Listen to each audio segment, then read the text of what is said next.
Most important live chats we've ever done. What's the number one red flag we should never ignore, man or woman? And my answer is, I ain't gonna give you no fluff.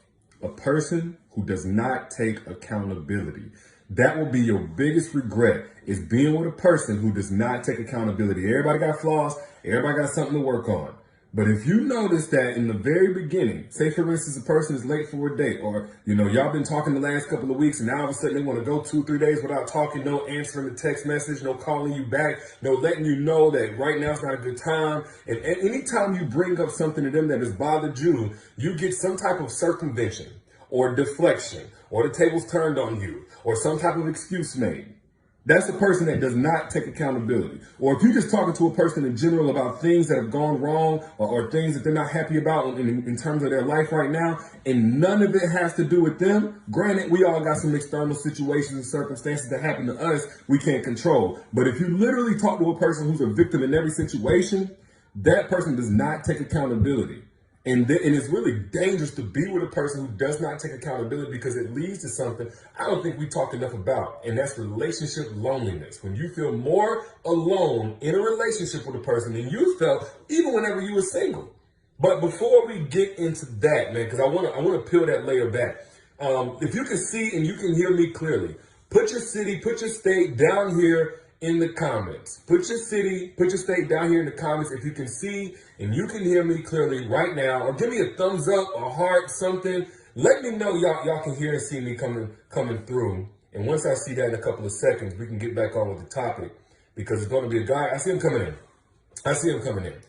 So again, the number one, I believe anyway, the number one red flag you should never ignore is a person who cannot and will not take accountability when they're wrong, for things they're unhappy about, just in a general sense. Now, we've talked about a person that gaslights. And for those who don't know what gaslighting is, I'm not going to go too in depth because we went in on it in a different live chat.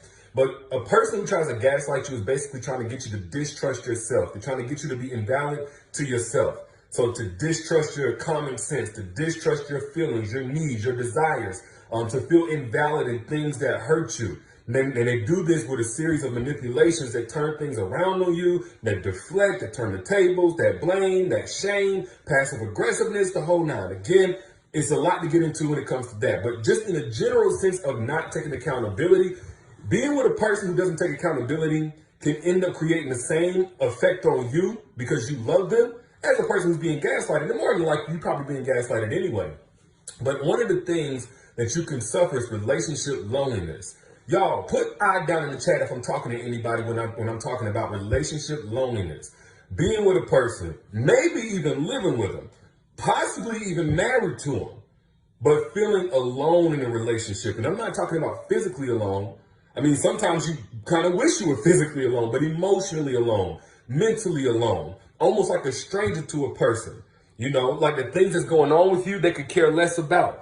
Like if you were to actually walk away and leave the relationship, they wouldn't care. They wouldn't bat an eye. Meanwhile, you were emotionally invested into a point where even though you're not fulfilled and you're not connected with this person, you're so attached, it would really hurt you to walk away. So you don't even have the strength to walk away because you didn't get into that relationship at that level of vulnerability, preparing to walk away, thinking that you would have to walk away. So feeling powerless and helpless in that. Put I down in the chat if you've ever been in this situation. I'm trying to break it down because some people just don't know. Some people never been in this, and I'm not saying it's a bad thing. But for those who have, where you want to talk about, hey, this is what I would like to do. But in the time that you try to talk about it, it's been made to feel so small or trivial or stupid. Like that's the person that doesn't take accountability will do things like that because everything's about making them comfortable. They're not willing to validate or recognize you on an emotional level in any way that inconveniences them. That's a person that won't take accountability. That's why whenever you do have an issue you want to bring to the forefront, hey, you've been inconsistent in this area, or hey, you're violating one of my boundaries in this area, the first thing is to go into defense for how they feel. Screw how you feel. They want to go to protect how they feel. Whether it's a lack of maturity, a bad raising, narcissism, whatever it may be, a lack of accountability will lead you into a relationship where, again, you feel this small. And then at some point, again, because you're attached, and you could be attached from a very unhealthy place, by the way. That's a little bit different conversation, but you have to be careful about that. This is a part where you take accountability for what you allow to continue. We all have been there. It is what it is. No judging, no shaming. But back to what I was saying.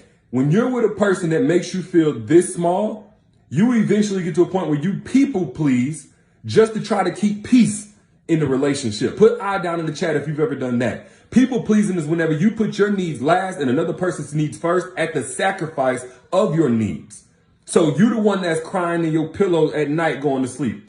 You the one that's got high levels of stress day in and day out, eating you up from the inside out. Because you're with a person and you're vulnerable to a person and you're invested in a person that could care less about your emotional and mental state.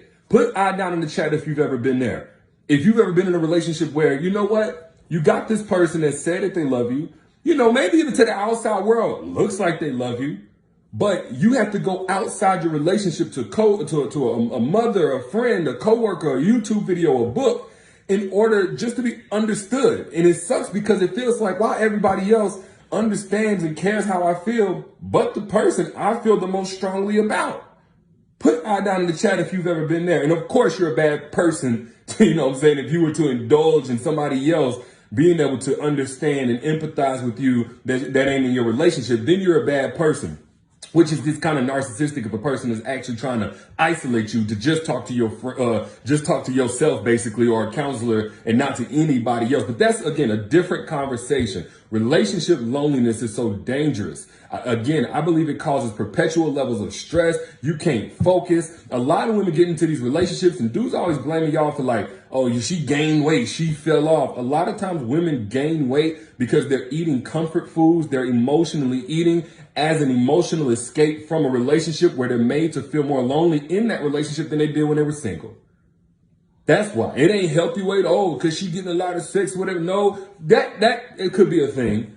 But what I've seen is women will get into a relationship, and the relationship not only not be a place of peace, but the relationship with the person who does not and will not take accountability for what they do wrong or for what they're not doing to meet their woman's emotional needs, it'll result in, I need other ways to just get through my day, or to try and get to sleep at night, or to keep myself from crying, or to keep from feeling like I'm going crazy, imploding from all of this stress and anxiety, being with somebody that feels like an emotionally complete stranger. And then add to that, if there's supposed to be any sex. I'm gonna tell you guys something, man. If you got a woman that doesn't want to be sexual with you, it more than likely doesn't have anything to do with something physical. It most likely doesn't have anything to do with you're working out or, whatever. It's emotional needs not being met. Because when a woman feels like you don't care about her emotional needs, her body, even if she consciously wants to jump into action every single time, because she can do that sometimes, but her body is going to be so linked to those unmet emotional needs, it's not going to respond to you. No matter what you do to touch her. Matter of fact, it's going to feel gross whenever you touch her. I'm giving y'all some, ladies, tell me if I'm speaking facts or foolishness. Tell me if you agree or disagree, because it's probably coming from me that probably don't want to hear it. But tell me if you agree or disagree where you've been in a situation where a man felt like a complete stranger to you on an emotional level, or you just felt like he really didn't care about you on an emotional level. And the man that you were once attracted to now repulsed you. Now, whenever you got in bed and there was any type of physical touch, it made you kind of cringe a little bit. Now you almost have to force yourself into that space to even function in a sexual capacity. And maybe even if you do, you feel like you can't wait until the sex is over with. For guys, let me tell you something, man. That ain't just a woman falling off, getting comfortable, man. That's probably you not meeting her emotional needs and probably not being accountable. I've never seen a relationship work with a person where either person was not willing to be accountable. And I've never seen a relationship not work whenever two people were both willing to be accountable. That's just me. That's just me. Now, let me tell y'all something. Ladies, I'm not saying there's no hope if a man is not taking accountability. There was a woman that asked me this, but this goes both ways. But I'm not saying there's no hope. What I'm going to say is this. If at some point he's not willing to acknowledge that he hasn't been taking accountability, It's in your best interest to save yourself and stop saving that relationship. Or else you're going to lose yourself in the effort to love this person that won't take accountability. That's one of the dangers to trying to love somebody who refuses to take accountability, refuses to acknowledge what you need from the relationship. Everything becomes about them and you end up losing yourself in the process. Now, some of y'all are already in that situation and you need to go ahead and clear your slate, clear your plate so that a king can bring something to the table. You know, that's the number one reason. We're going to go on number one reasons all day. Let's talk about the number one reason a lot of y'all miss out on the man that deserves you. The man that deserves you. We always talk about what a woman deserves. Let's talk about what type of man actually deserves the woman that you are in terms of what you bring to the relationship. A truly evolved man that doesn't have to be begged to grow up every other day or in every single situation because he came into the relationship already grown. Now, like most times, I already see it. Where are these men at? Where are these men at? It's not about finding the men. It's about knowing what strategically attracts those men into your life.